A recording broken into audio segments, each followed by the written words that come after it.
Hey, what's going on everybody? My name is Cruz and welcome back to another video. In this one we're going to discuss how I use the Contour ShuttleXpress.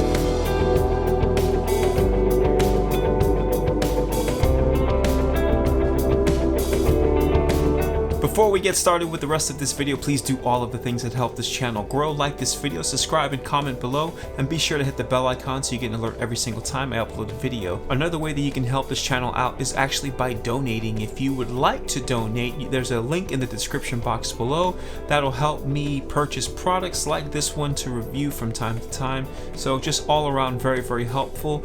Don't feel any pressure. If you can't do so, don't worry about it. But if you choose to do so, the link is in the description box below. Without further ado, let's get started. Alright guys, full disclosure, I am seriously becoming a little bit obsessed with gear, or more so tech stuff. Like, it's becoming a problem. So pretty much on a daily basis, I'm somehow ending up on the Amazon app, and I'm just searching Amazon for all of the cool stuff that I could possibly purchase. And I can't necessarily afford to do that every week, but guess what? I'm still doing it. I actually had a reason to search on Amazon this time. I was trying to find a product, or more specifically, I was looking into buying one of the Blackmagic editors, whether it was like that miniature version or the actual keyboard itself.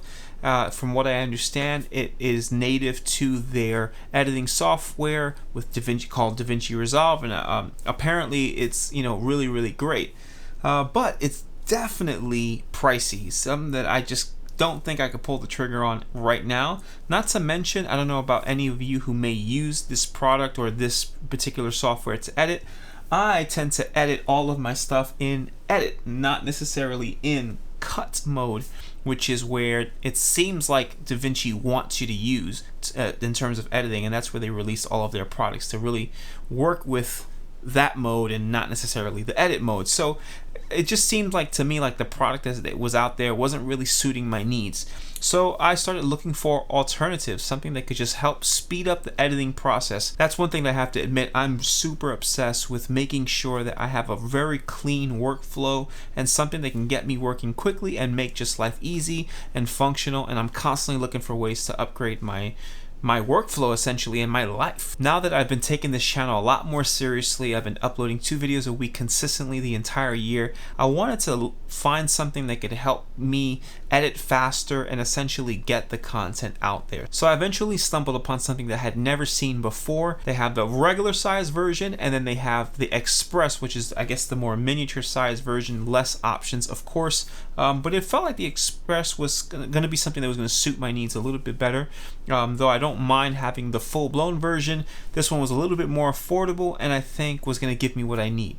And sure enough, I ordered it, reluctantly by the way, and thought maybe this will be something I'll try for a bit and send it back. But I fell in love with it. Let me explain why. This very simple product is so genius. I can't believe that, I don't know, I'm sure people have thought of it, but I can't believe I never even thought to think that it existed. Essentially on its own, it basically does nothing, but it comes fully programmable. It has a wheel here, what they call a lug portion, and then some other form of the wheel. I don't know all the names, but you get it. It's a wheel that you can use very much like what you would see on editing software materials, right?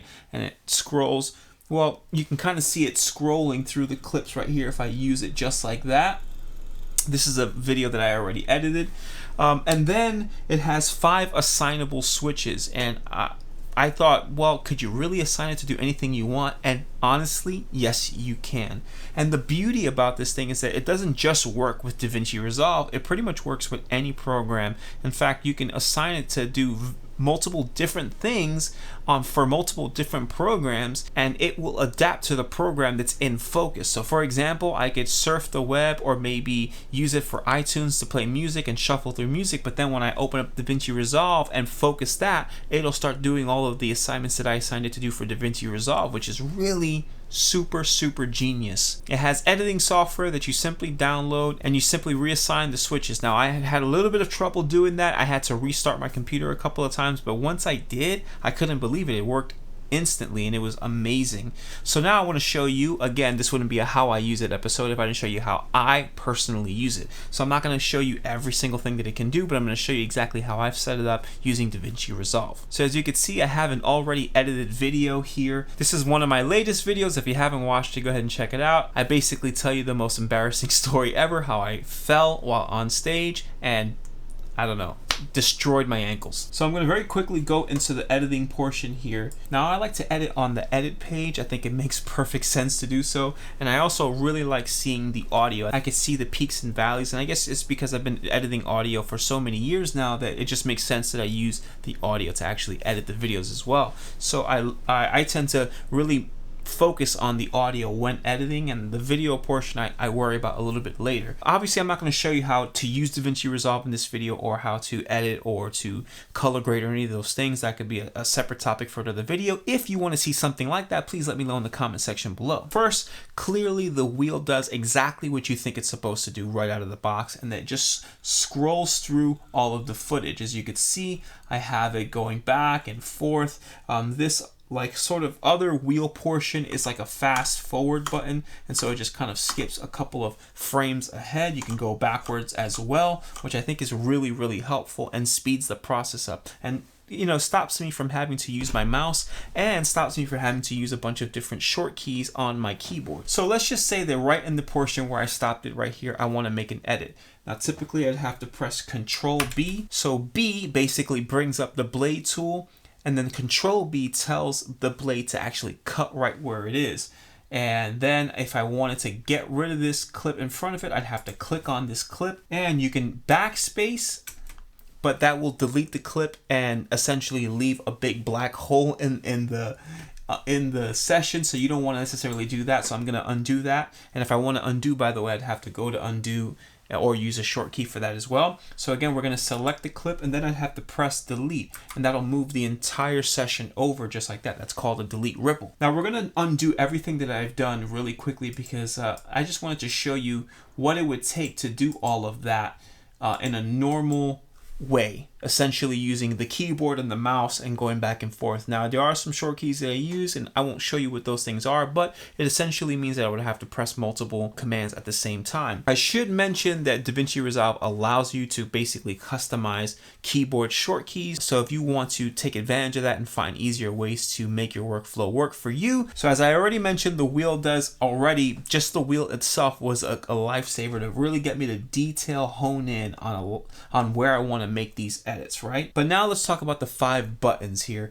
as Contour cleverly named, right? They're assignable buttons. So we have 1, 2, 3, 4, 5, and it kind of molds directly to your fingertips, and even the main 3 ones have this indent where you naturally want to put your main 3 fingers on there. I think it's genius. And of course, if you're left-handed, you just put it on the other side of your keyboard. I'm right-handed. So let's talk about key number 1. I assigned it to press play and stop. Okay, I know that seems simple, and of course I could use my space bar for that, but when you're editing very quickly, I need the play button to be accessible on my right hand as well. So play and stop is my first button, which is really convenient. But now button number 2, here's where it gets really fun for me. Button number 2 allows me to do that Control B thing, which now means I open up the blade tool and make that edit. So as you can see right here, it made that cut. Then let's just say now I want to choose a clip to actually delete.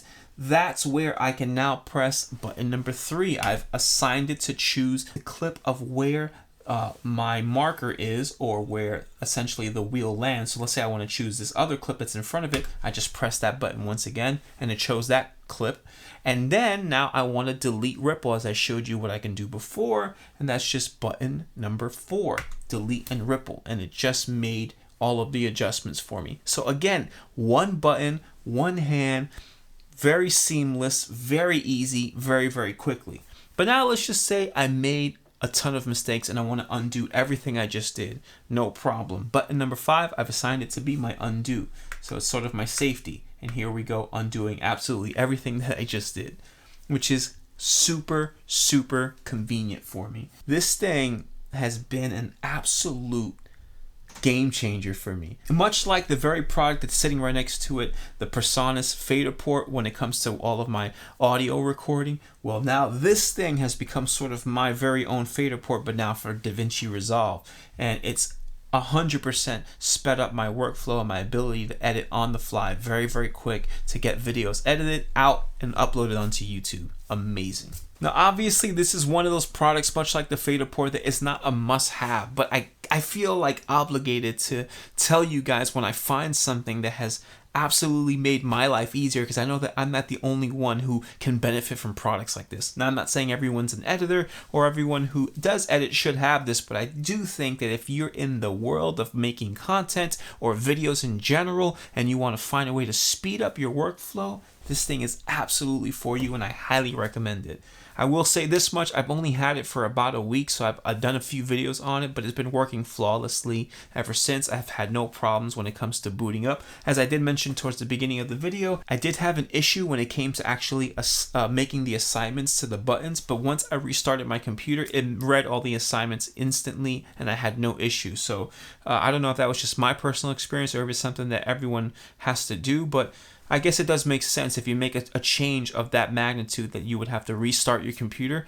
So yeah, maybe it's just me not following the rules. You know me, I don't read manuals very well. I also haven't tried using this thing for other products, like maybe even my DAW, because I feel like, again, because I have the PreSonus fader port, it would be a little redundant to use it for that. But I do hear how people rave about it with using it with other programs, even like Photoshop and things of that nature. I'm not sure how you would apply to those things because I'm not a photographer editor. I would be curious to see what my wife, who is a photographer, what she would think about using something like this on the daily for her editing. But for me, and just using it for just DaVinci Resolve, nothing else, I'd buy it. The other thing too is that, especially in comparison to some of the competing products that are out there, this thing is very, very affordable. I think I paid a total of $60, maybe a few dollars extra with tax and shipping to get it to my house. But I think it was totally worth it. I couldn't believe how quick I was able to edit the video and how seamlessly, how easy the whole process was. It was a pleasure to edit using this thing. And I can't always say that because, I mean, editing can be quite difficult. And this made it a whole lot less difficult. Now, I've put a link for this particular product in the description box below. It is an affiliate link, so if you are looking into purchasing this product, please use the affiliate link below. You pay nothing extra, but it does kick a little something back towards this channel, and it helps at the end of the day. And just a reminder, I do not only have this product down there, but I have pretty much all the products that I use here in the studio and that I talk about in all of my various videos, everything from camera gear to this very product that you see here in front of you. And I also have a link that you could press on, like I said in the beginning of the video, if you choose to simply just donate to this channel. It's all very helpful, and I promise will go to good use. That's pretty much all I got for you. I will warn you this is a rabbit hole. This whole desk stuff, this setup, you're gonna become obsessed and start looking for stuff. I guarantee it. Whatever you do, don't get into mechanical keyboards. Don't do it. Don't do it. Go ahead, do it. I hope you've enjoyed this video. Please do all of the things that help this channel grow. Like this video, comment, and subscribe below, and be sure to hit the bell icon so you get an alert every single time I upload a video. Thanks again for watching, and until next time.